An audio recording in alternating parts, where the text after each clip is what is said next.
Reflection दिख रहा था। नॉर्मली मेरे को अकेला रहना पसंद है। वहाँ पे एक ख्याल आया कि हमने जो है अपने अकेलेपन को सिर्फ लोगों से जोड़ के देख लिया कि अगर मैं इन लोगों के साथ नहीं रह रहा तो मैं अकेला हूँ। बट जैसे ही मैं यहाँ पे आके बैठा, सामने नदी की आवाज़ आ रही है, हवा चल रही है, चिड़ियाओं की आवाज़ आ रही है, तो देन इट फेल्ट लाइक कि मैं तो कभी अकेला हो ही नहीं सकता, क्योंकि at any point of time हवा तो रहेगी मेरे पास। अगर सब कुछ भी चला जाए, हवा तो है ही, मैं तो अकेला कभी हो ही नहीं सकता। इस हिसाब से तो सांस लूँगा, हवा अंदर जाएगी, वो भी तो कोई और है।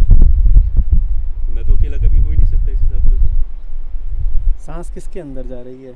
शरीर के अंदर जाए तो शरीर तो अकेला हो ही नहीं सकता। बात ये तो मतलब अगर मैं कहूँ कि मेरे को अकेला रहना पसंद है, तो ये तो मैं सबसे बड़ा झूठ खुद से ही कह रहा हूँ। उससे पहले तुम और बड़ा झूठ बोल चुके हो कि तुम शरीर हो।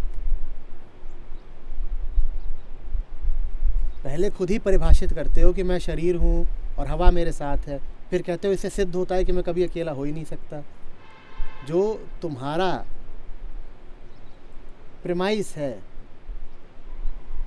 तुम्हारे पूरे तर्क का जो आधार है, पहले उसको तो परख लो। शरीर कभी अकेला होता है क्या? जब हम अकेलेपन की बात कर रहे हैं तो किसकी बात कर रहे हैं?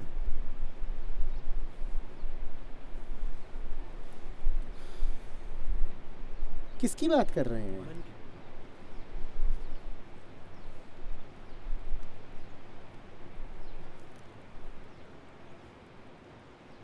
शरीर कैसे अकेला हो जाएगा? तुम्हें नहीं दिखाई पड़ रहा? तुम्हें पता है कितने करोड़ बैक्टीरिया अभी शरीर पे चिपके हुए हैं? चलो शरीर से उनको तुम धो भी दोगे, तुम्हें पता है तुम्हारी आंतों में कितने करोड़ बैक्टीरिया निवास करते हैं? तुम पूरा एक शहर हो, देश हो पूरा एक, तुम्हारे भीतर करोड़ों की जनसंख्या बैठी हुई है, तुम अकेले कहाँ से हो गए? शरीर कैसे अकेला हो जाएगा? शरीर कैसे अकेला हो जाएगा बताओ ना। तुम्हारे भीतर एक घनी जनसंख्या बैठी हुई है।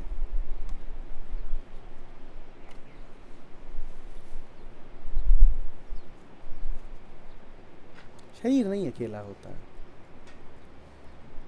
शरीर ना अकेला होता है, ना दुकेला होता है।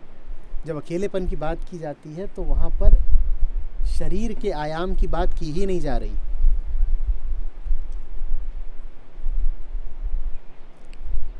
मन अगर घिरा हुआ है, मन अगर भीड़ से घिरा हुआ है, तो मन अकेला नहीं है। मन पर अगर हावी है कुछ भी, तो मन अकेला नहीं है। वो चाहे बुक्स ही हो मेरी, कुछ भी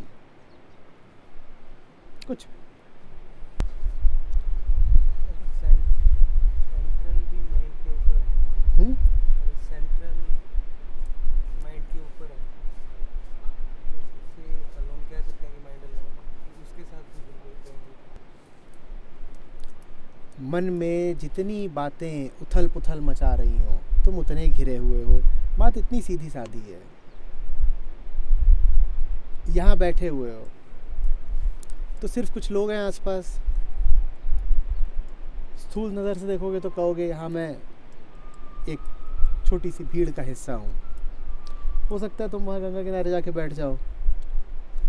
अब वहाँ तुमको घर परिवार, दफ्तर, बाज़ार, समाज पूरा, ये काम वो काम, ये जिम्मेदारी, ये याद, वो लक्ष्य, सब ख्याल आ रहे हो। तो फिर वहाँ बैठने से ज़्यादा अकेले तुम तब थे जब यहाँ थे। आ रही बात समझ में? यहाँ बैठे हो, देखने से ऐसा लग रहा है कि जैसे एक दल में हो, लेकिन अगर यहाँ पर चुप हो और शांत हो तो यहाँ ज़्यादा अकेलापन है बनिस्बत उस जगह के। जो लोग कहते हैं कि साहब हमें अकेले रहना पसंद है, वो अक्सर सबसे ज़्यादा भीड़ में जी रहे होते हैं, क्योंकि उनके पास पूरी एक भीड़ होती है। वो उससे इतने घिरे होते हैं कि उससे बाहर निकलने का मौका ही नहीं है, पहले ही भीड़ में हो तो और लोगों को वो अपने जीवन में प्रवेश ही नहीं दे पाते। अब कमरे में बैठे हुए हैं, उनके साथ 18 लोग हैं, कहाँ पर? यहाँ पर, तो कमरे के बाहर जो लोग हैं उनसे वो कभी मिलेंगे ही नहीं। फिर वो क्या कहेंगे, मुझे अकेले रहना पसंद है। अरे तुम्हें अकेले रहना पसंद नहीं है, तुम भीड़ से इतने घिरे हुए हो कि अब तुम किसी और से मिल ही नहीं पा रहे, तुम्हारे पास जगह ही नहीं है।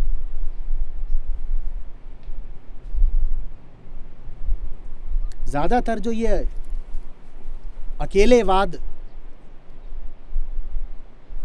के अनुयायी होते हैं वो यही होते हैं।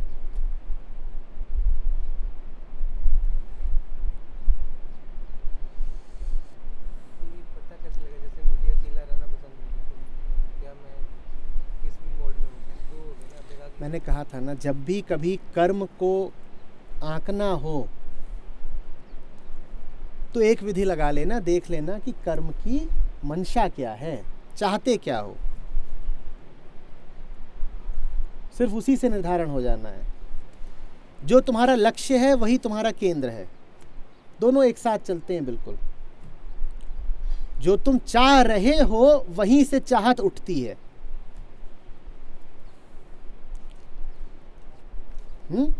जो करने जा रहे हो उसी ने पहले तुम्हारे भीतर आकर के तुम्हारे कर्म को ऊर्जा दी है। तुम भागे जा रहे हो किसी लड़की से मिलने, शारीरिक तौर पर तो ऐसा लगेगा कि अभी मिलोगे भविष्य में कुछ देर के बाद। हुआ ये है कि पहले उसने तुम्हारे ख्यालों में आकर के तुम्हारे पांवों को ऊर्जा दी है, पहले वो तुम्हारे भीतर आई है, अब तुम उसकी ओर भाग रहे हो। तो जो तुम्हारा लक्ष्य होता है वही तुम्हारा केंद्र होता है। लक्ष्य को पकड़ लो, केंद्र को जान जाओगे। तो जो बहुत ज़्यादा एमफुल वाले लोग होते हैं, एम्बिशियस, वो अपने सेंटर के क्लोज होते हैं। जो उनका एम है उसके क्लोज होते हैं ना, एम ही तो सेंटर है। तुम भागे जा रहे हो रोटी की तलाश में, तो तुम्हारा केंद्र क्या है अभी? शरीर, क्योंकि रोटी किसको चाहिए? शरीर को। तो जो लोग रोटी के लिए बहुत तड़पते हो, समझ जाएं कि उनके केंद्र में क्या बैठा हुआ है? शरीर भाव। ये भी बातें करते हैं, अगर कुछ एक दो बातें सारगर्भित निकाली जाए, जो मुझे समझ में आता है उसमें सबसे ऊपर है ईमानदारी। तो ईमानदार या ईमानदारी जो शब्द होता है, जिसको अन्यथा जिस तरीके से हम यूज़ करते हैं, ये वो वाली ईमानदारी तो है नहीं। 100 रुपये लिए थे तो 100 रुपये लौटा दिए, वो बात तो है नहीं। एक आंतरिक ईमानदारी है। तो मुझे कुछ महीनों में धीरे धीरे बात खुल रही कि ईमानदारी होती क्या है। जैसे आप कहते हैं कि तुम्हें ऑलरेडी पता है, तो जो ऑलरेडी पता है अगर वो बात उठ रही है तो फिर उसको एक्शन में ले आओ, कर दो उसको। लेकिन इसमें मैंने ये भी देखा है कि then that requires a lot of energy from you, क्योंकि जो आता है वो जो तुम्हारा सिस्टम स्टेटस को होता है उसको एकदम तोड़ के आ रहा होता है, कुछ ऐसा डिमांड कर रहा है। बेसिकली मैं ये पूछना चाह रहा हूँ कि ईमानदार रह पाना बहुत मुश्किल मालूम पड़ता है, बहुत मुश्किल। वो ठीक उस वजह से मुश्किल मालूम पड़ता है जिस वजह से तुम कह रहे हो कि एक दो सारगर्भित बातें। जब तुम कहते हो कि सारी बातों में से एक दो सारगर्भित बातें, तो देख रहे हो तुम क्या कर रहे हो। तुम अपने ऊपर ही जिम्मेदारी ले रहे हो कि इस शब्दों के पूरे झुंड में से मैं एक दो बातें अपने लिए चुनूंगा। अब मेहनत करनी पड़ेगी ना, अब अपनी ही बुद्धि पर निर्भर हो गए।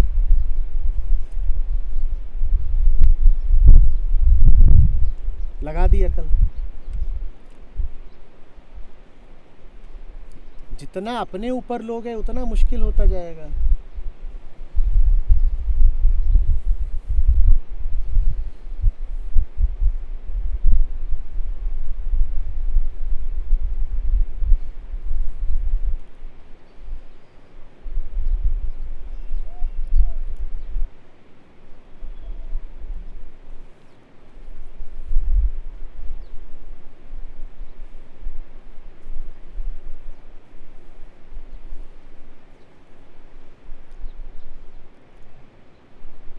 कुछ ऐसे भी क्षण होते हैं जब मन ये तर्क रखता है कि क्यों। जैसे जब कोई अच्छा है कि मन ये तर्क रखे कि क्यों। तो जितनी शक्ति हो उसका पूरा इस्तेमाल करके उत्तर दो ना। ऐसा तो है नहीं कि तुम जानते नहीं। जैसे ये बता रहे हो कि मन सवाल करता है क्यों, वैसे ही ये भी तो बताओ ना कि जवाब मौजूद है। सवाल भर बता देते हो, जवाब भी तो बता दो। नहीं तो फिर सिर्फ सवाल की बात करना तो समस्या मात्र को प्रोत्साहन देना है कि समस्या बता दूंगा और समाधान जो मेरे सामने है उसको छुपा दूंगा। तो सवाल होता है कि क्यों ईमानदार है, ईमानदारी उड़ा रही है, कुछ है जो करना है लेकिन पूरे सिस्टम को तोड़ रही है। तो हम बोलता है क्यों, ठीक है ना। लेकिन अब आप कह रहे हैं कि उसको जवाब भी दो। जो जवाब होता है ना, जो होता है कि हाँ ज़रूरी है, वो बहुत भीना होता है, बहुत भीना। लेकिन सवाल बड़ा स्थूल होता है, वो एकदम ये है क्यों। लेकिन जो उसका जो ये भीना जवाब होता है ये सवाल से ऊपर का होता है।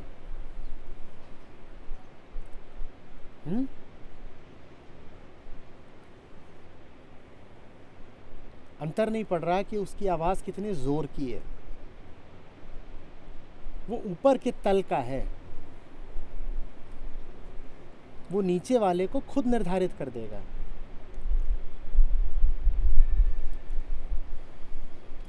लिखा हो 19, अगर गौर से नहीं देखोगे तो तुम्हें क्या लगेगा 19 में ज़्यादा बड़ी कीमत किसकी है, 1 की या 9 की? तुम कह दोगे 9 की। पर अगर गौर से देखो तो तुम्हें पता चलेगा कि जो छोटा सा 1 है इसकी ज़्यादा बड़ी कीमत है 9 से, क्योंकि वो ऊपर के तल पर बैठा है।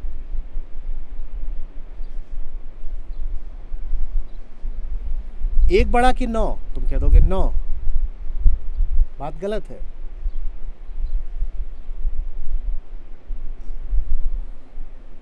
उस छोटे से 1 को किसी बहुत बड़े का सहारा है, उसे शून्य का सहारा है।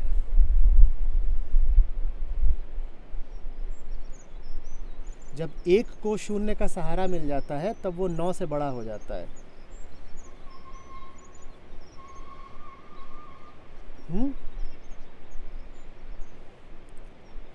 That's why one must go close to nothingness. One must go close to zero. और इसमें कोई हे बात नहीं हो गई कि सिर्फ एक नदी थी। अगर सिर्फ एक नदी थी और उसमें छप छप कर रहे हो, गोते खा रहे हो, तो वो अपने आप में एक पवित्र बात है, उसमें भी एक सीक्रेटनेस है। सीक्रेटनेस यही नहीं होती कि जाके आरती उतार रहे हो और कह रहे हो माँ गंगा माँ गंगा। जल के साथ आनंद से हो, ये अपने आप में बड़े प्रेम की और सम्मान की बात है। उसके लिए कोई मंत्र नहीं पढ़ने पड़ते, कोई पूजन नहीं करना पड़ता। आनंद अपने आप में पूजन है।